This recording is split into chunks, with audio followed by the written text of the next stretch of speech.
निकाल लागलेला आणि प्रत्येक देवगडकर मला फोन करून विचारत होते की बाबा तुम्ही विजय मिरवणूक का काढली नाही. काही लोक हक्काने व्हॉट्सअप पण करत होते, ते आहे नाव सगळ्यांची घेऊ शकत नाही, पण बोलत होते की तुम्ही मंत्री झाल्याशिवाय देवगडला यायचं नाही. कारण मी देवगडकरांचं किती ऐकतो, मंत्री झाल्यावरच आलेलो आहे. आणि आजपासून मी माझ्या पत्रकार मित्रांना सांगेन किंवा इकडच्या उपस्थित असलेल्या प्रत्येक देवगड नागरिकांना आणि जे ऐकत असतील त्यांना सांगेन की आजपासून या क्षणापासून परत माझ्या देवगडचा आमदार कधी मंत्री होत नाही असं बोलायचं नाही.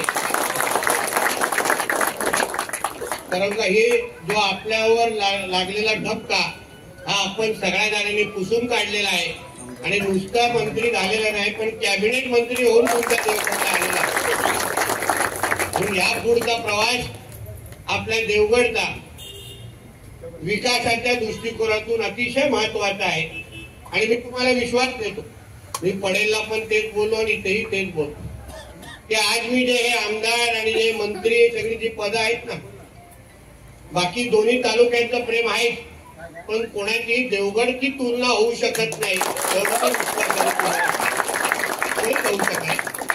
कारण का तुम्ही जेवढं निस्वार्थी पद्धतीने मला प्रेम करता, म्हणजे ह्या 10 वर्षाच्या ह्या प्रवासामध्ये जेवढी वळणं आली, आव्हानं आली, आमचा आमदार सातत्याने विरोधी पक्षामध्ये आहे तरीही देवगडकरांनी मला सांभाळून घेतलं, माझ्या डोक्यावर हात ठेवला.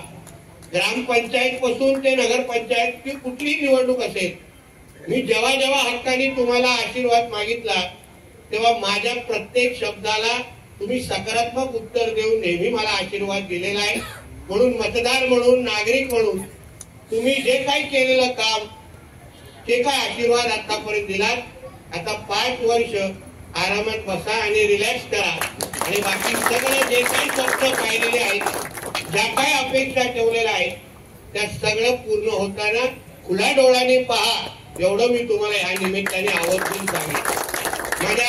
जेव्हा माझा निकाल लागला, जेव्हा मला त्या सकाळी बावनकुळे साहेबांचा आमच्या प्रदेश अध्यक्षांचा फोन आला ते नितेशजी नागपूरला या आणि मंत्रीपदाची शपथ घ्या, तेव्हा मी माझ्या आई वडील आणि माझ्या कुटुंबाच्या आभार मानल्यानंतर पहिले कोणाची आठवण केली असेल तर तुमच्या आमच्या देवगडकर.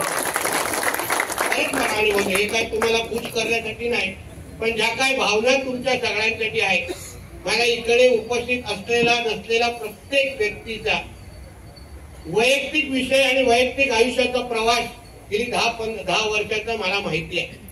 तुमच्या अडीअडचणी काय आहेत, तुम्ही कसं माझ्याशी बोललात, कसं मला सांभाळून घेतलात, प्रत्येक प्रश्नाबाबतीमध्ये माझ्यावर कसा विश्वास टाकलात.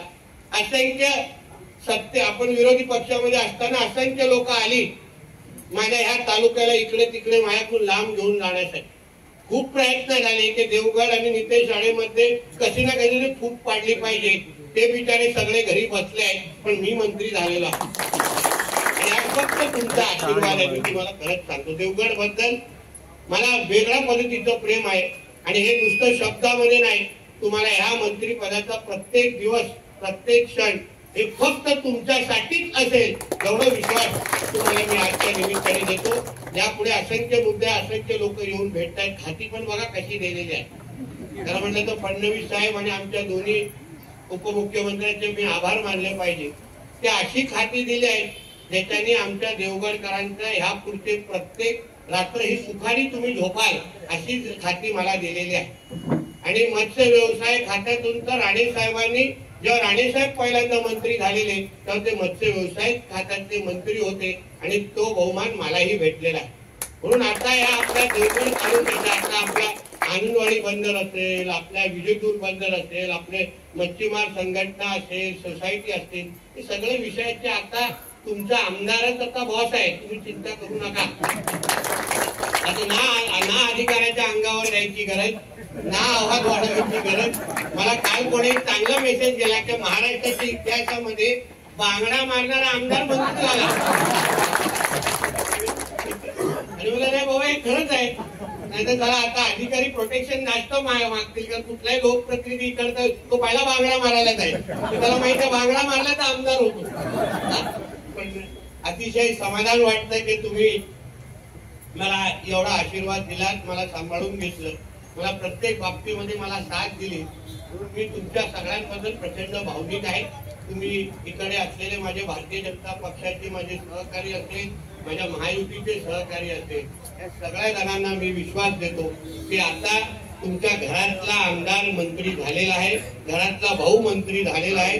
तुम्ही आता हक्काने आपल्या आता देवगडचा विकास, जे स्वर्गीय अप्पा गोपटे साहेबांच्या नजरेमध्ये जो देवगड होता, जो आमच्या अजित गोपटे साहेबांचा असो किंवा आमच्या प्रमोद जठार साहेब असतील, या सगळे आमचे जे वरिष्ठ मंडळी आहेत त्यांनी जो काही देवगड अपेक्षित नजरेसमोर ठेवला होता तो त्याच मार्गावर चालण्याचं काम मी माझ्या माध्यमातून निश्चित पद्धतीने करेन, एवढा विश्वास तुम्हाला मी आजच्या निमित्ताने देतो. आता खूप 5 वर्ष सातत्याने तुम्हाला माझं ऐकायचं आहे, मला तुमच्याशी बोलायचं आहे. भेट आता होत राहील सातत्याने. आता खूप लोकांना वाटतं की हा मंत्री झाला तर येणार की नाही, त्याची तुम्ही चिंता करू नका. तुम्हाला माहिती आहे देवगड हे माझं बोलतो ना, माझं लवचिंबक आहे, मॅग्नेट आहे. मी जेव्हा जिल्ह्यात येतो तेव्हा देवगड झाल्याशिवाय मलाही करमत नाही. म्हणून पहिल्या दिवसा यायचो, तुमच्या हक्काने तुमचं ऐकायचो, गावागावात बसायचो. आता काय पहिल्या देवगड मध्ये घरात पाणी तरी नाही तरी आमदार जरा येऊन जा, असा जो काही स्वभाव होता तो आता तसंच राहील. कोणीही काही बदललेलं नाही. साहेब असेल महाराष्ट्रासाठी, तुमच्यासाठी, तुमच्या घरातलाच मुलगा आणि भाऊ असेल आणि विश्वास तुम्हाला मी आजच्या निमित्ताने देतो. तर आज देवगड पर्यंत तोडामार्ग पर्यंत जायचं आहे. आमदाराची वट वाढलेली आहे. देवगड पहिलं फक्त देवगड, कणकोली, वैभववाडी बोलवायचे, आता सगळे दोडामार्ग पर्यंत बोलवत आहेत आणि थांबलेले पण आहे. म्हणून थोडा यावेळी आता जाण्याची मला परवानगी द्या. लवकरच येईल, सगळ्यांना भेटेल आणि परत आता तर सातत्याने तुमच्याशी बोलायचंच आहे, तुमची कामच करायची आहे. म्हणून या सगळ्या बाबतीमध्ये तुमच्या सगळ्यांचं एवढं चांगलं